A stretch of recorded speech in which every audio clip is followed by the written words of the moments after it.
యేసుక్రీస్తు నామంలో పరిశుద్ధాత్మ ఆశీర్వాదము ప్రతిరోజు ఆశీర్వాదం పొందుకుంటున్న ప్రతి ఒక్కరికి హృదయపూర్వక వందనాలు తెలియజేస్తూ ఉన్నాను.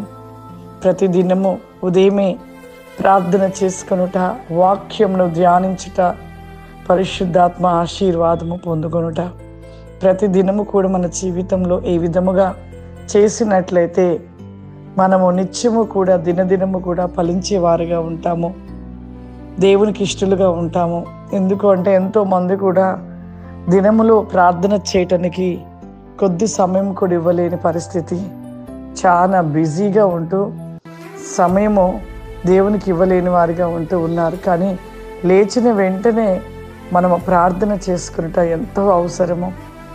ఈరోజు పరిశుద్ధాత్మ దేవుడు మనకిస్తూ ఉన్న వాగ్దానము దావీదు రాసిన కీర్తనలు 55వ అధ్యాయము 1వ వచనము. దేవా, చెవియొగ్గి నా ప్రార్థన ఆలకింపుము, నా విన్నపమునకు విముఖుడవై ఉండుకుము. నా మనవి ఆలకింపుము, నాకు ఉత్తరమిమ్ము. ఎంత గొప్ప మాటలు నిజమే. ప్రతిదినము మన ప్రార్థన దేవుడు ఆలకిస్తూనే ఉంటాడు. కానీ ఇక్కడ దావీదు ఎంత ప్రార్థించేవాడు. దినము కూడా దావీదు సమయము వ్యర్థపరిచేవాడు కాదు. 3 మార్లు ఉదయము, మధ్యాహ్నము, సాయంకాలము కూడా ఈ 3 మార్లు కూడా రోధిస్తూ ప్రలాపిస్తూ ఎంతగానో పశ్చాత్తాపమైన ప్రార్థన చేస్తూ ఉండేవాడు. ఎంత ప్రార్థన! ఒక రాజై ఉండి రాజు ఎంత బిజీగా ఉంటాడు. 24 గంటలు కూడా రాజుగారు అంటే రాజుగారికి ఎప్పుడు కూడా అనేక చుట్టుపక్కల వస్తున్న సమస్యలైనను, అనేకుల ఒక బాధలను తీర్చుటకును ఎప్పుడూ కూడా మరి సమయం అనేది, ఇక విశ్రాంతి అనేది ఉండదు. ఎందుకు అంటే ఎప్పుడు కూడా రాజు అంటే ఒక దేశానికి, ఒక రాజ్యాన్ని పరిపాలించే వ్యక్తి కాబట్టి ఉంటున్న ప్రజల సమస్యలను తీర్చడం కోసము రాజుగారు ఎప్పుడు కూడా బిజీగా ఉంటాడు. కానీ ఇక్కడ దావీదు మాత్రము రాజైనా కానీ దేవునికి ఇవ్వవలసిన సమయాన్ని ఇస్తూ ఎంతగానో పశ్చాత్తాప పడుతూ ప్రార్థన చేస్తూ ఉండేవాడు. మన జీవితంలో రాజుగారి కంటే ఎక్కువ బిజీ అయిపోయిన స్థితిగా ఉంటున్నాం ఈ రోజులలో.